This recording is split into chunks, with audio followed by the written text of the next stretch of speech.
Welcome back to Supercoach.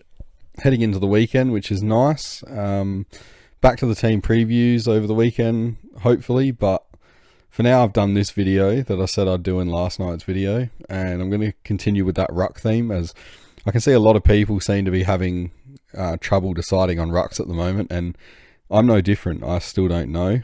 So hopefully this might help a little bit. This will show which rucks give up the most points on average. So the data for this, it only included games where the player was first ruck, so they had the majority of the CBAs. And of course, there's no subs or finals as usual. Now, the reason I've done this is because players like Xerri got me curious about who might have been inflating their score and then in turn their starting 2025 price by beating up on poorer rucks. The other thing we can do with this is then apply it to this season's fixture and see who's likely to have a more favourable run, or at least predict it. So I'll do a fixture video sometime over the weekend to continue this. It's a matter of time and getting time. I know DFS, they do a similar kind of thing, not quite the same, but that's based on score versus team, like position versus team. So this is purely individuals versus individuals. And I'll show the raw data later in the video. So even though this can be skewed a little, I think the position versus team can be skewed a lot. So for example, if you have a look here, like the DFS fixture, it would show a team like Crom as one average or one number. But we can see here that depending on who you get, if you get O'Brien or if you get Strawn, it's obviously chalk and cheese. So I know we can plan each week once the season starts for like who our ruck's going to be up against. If you see Rob's out and Strawn's in, it's like captain your ruck. We know that, but this lets us plan ahead a bit more accurately, like for the future from now. So there's a few outlier types here. Yeah, they've only got the 1 or 2 game data. There's quite a few of them actually, more than I was expecting. Keith and Danaher, they obviously weren't the two that I think anyone would be expecting at the top, but they're only from one game, and they both had pretty average opponents, I think. We'll see in the raw data later, but yeah, I'm going to have to give the top gong to O'Brien, seeing as he's the one here that's played a lot of games. Brian's done well here off 5 games. I think that's more about Essendon though than him, which I'll mention in a minute. It is nice though to see Rob at the top. It's about time the Crom won something. So I mentioned just then about like Brian's done well here. All 3 of the Essendon ruckmen are pretty high here, like as in they're pretty restrictive. And I guess that's no surprise. They're pretty known for being restrictive. And I think that's because Essendon, last year they had the 4th lowest amount of stoppages for any team. So there's less chance, obviously, for the Oppo ruckman to get hit-outs and stuff. I'm going to say Grundy was a bit of a shock up here. I didn't know that he was so restrictive. I think he seems really hard for ruckman to deal with physically, as he's still athletic, like for his age and stuff, but he's really strong for his size. So like those tank ruckmen that can deal with his strength can't deal with his mobility. And then you get the athletic types like, a Tim English, but then he can't deal with the strength. So yeah, I think Grundy, he really makes it hard. And I wish he could still score as well, as he can restrict people though.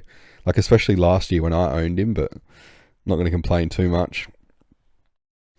Correct me if I'm wrong, but I swear I've always heard that Gawn is pretty easy to score on. This obviously suggests otherwise. I mean, this guy's got it all. Like, he's a scoring machine, and then he just shuts it down as well. So I guess when he's hogging all the points, it kind of makes sense. I'll come back to him a bit later because there's something that stood out to me when you see the raw data. Actually, while I'm mentioning that and the Grundy thing, with the raw data, you can see that some ruckmen like certain types of ruckmen. So like a Nank doesn't really deal well with the athletic types, but he can really beat up on the strong guys, things like that. But yeah, we'll see that later. Visentini, so only 2 games here. You think a young bloke like him would be pretty easy to score on, and I've seen people say like, oh, you want to look for him in the fixture last year or whatever, and he actually wasn't. So I was surprised to see a 90.5 average against here.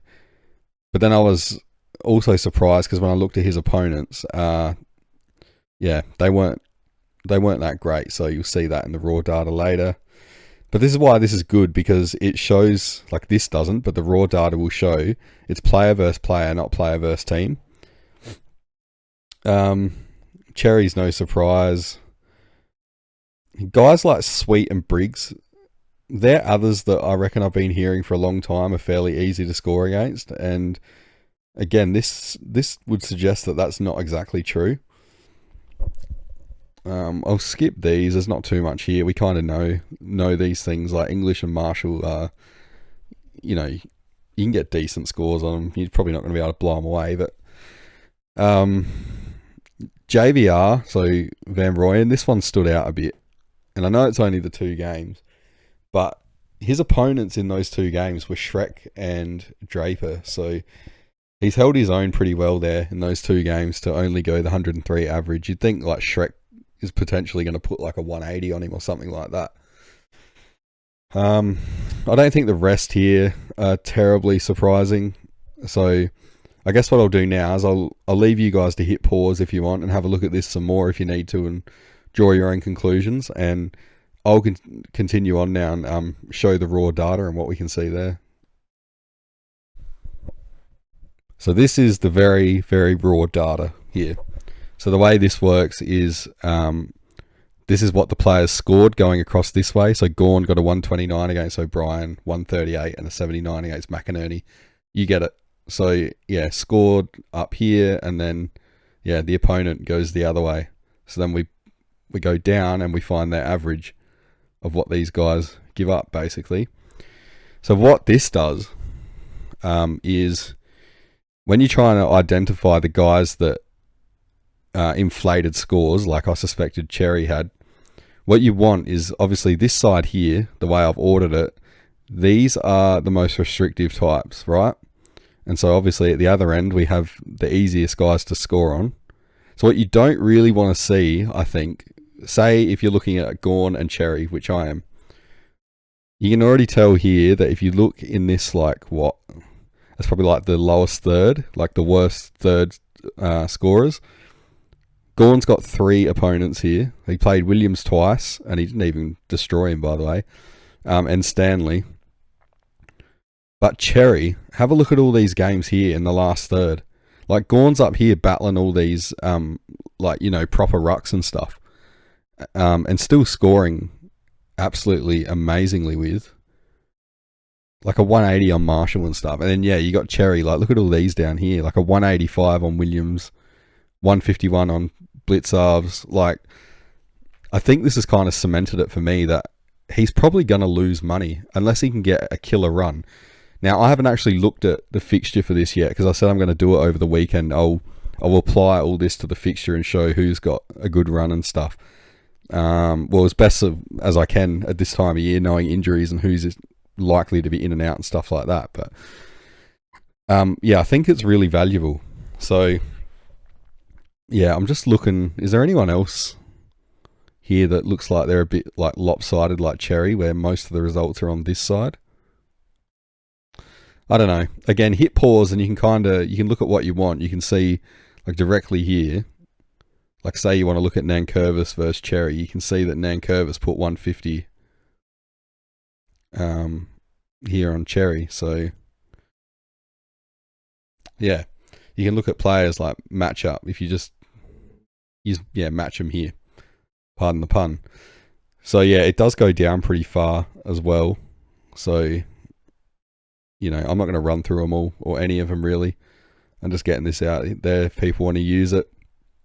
And I've included the names across the bottom because once you get past a certain point, you can't see who you're actually looking at anymore. But yeah, this is completely raw data. I haven't really done much with this. So yeah, I'll go slow and then you can pause it if you need to. I'm sure this might be available somewhere else, but if it is, I don't know where exactly like this. So yeah, it did take a little while to make, but I think it's definitely worth it because the ruck conundrum is, as I said before, it seems to be the one that's really talked about at the moment. It's really killing people, and I'm no different. So yeah, I think just based off this, I still need to see the fixture, but I think I'm off Xerri now. So I think he's going to lose money, and I'm not absolutely convinced he's going to be R2. I think I'm sold on Gawn now. I think I'll start Gawn. I'm thinking I'm going to go with Gawn and Cameron at the moment. That could change, but yeah, Cameron's the one that I see with the value, and he's quite safe. So let me know if you think this was a good idea, if you got something out of it, if it's going to help you, and what are you guys doing on your ruck line, and does that include the flex? So are you playing a Flynn or someone like that in the flex, or just, 2 rucks, or even an R3 loophole? Like, that's kind of gone out of fashion given the buys and stuff, but I still think there's merit for having the R3 loophole. There is going to be weeks, I think, where it's going to be hard to find one, but that's probably a discussion for another video. So yeah, 21st daily video today, so the streak is still continuing.